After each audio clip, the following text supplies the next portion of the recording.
রাজধানীর হাজারীবাগের জিগাতলা এলাকার একটি হোস্টেল থেকে জাতীয় নাগরিক পার্টি এনসিপির এক নেত্রীর ঝুলন্ত মরদেহ উদ্ধার করেছে পুলিশ।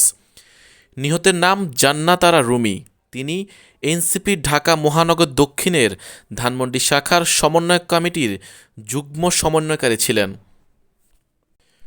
প্রাথমিকভাবে তিনি গলায় ওড়না পেঁচিয়ে আত্মহত্যা করেছেন বলে ধারণা করছে পুলিশ।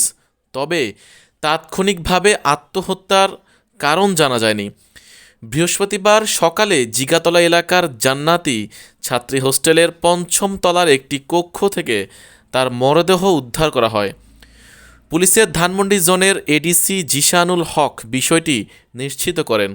তিনি গণমাধ্যমকে বলেন, 999-এ খবর পেয়ে পুলিশ ঘটনাস্থলে গিয়ে হোস্টেলের কক্ষের দরজা ভেঙে ফ্যানের সঙ্গে ঝুলন্ত অবস্থায় জান্নাত আরা রুমীর মরদেহ উদ্ধার করে। তিনি ওড়না পেঁচিয়ে আত্মহত্যা করেছেন বলে প্রাথমিকভাবে ধারণা করা হচ্ছে। তবে আত্মহত্যার সুনির্দিষ্ট কারণ এখনও জানা যায়নি। বিষয়টি তদন্ত করা হচ্ছে। তিনি আরও জানান, মরদেহ ময়না তদন্তের জন্য ঢাকা মেডিকেল কলেজ হাসপাতালের মর্গে পাঠানো হয়েছে। এই ঘটনায় একটি অপমৃত্যু মামলা দায়েরের প্রক্রিয়া চলছে। জান্নাত আরা রুমী নওগাঁ জেলার পত্নীতলা উপজেলার নাজিরপুরের মোহাম্মদ জাকির হোসেনের মেয়ে। তার মায়ের নাম নূরজাহান বেগম।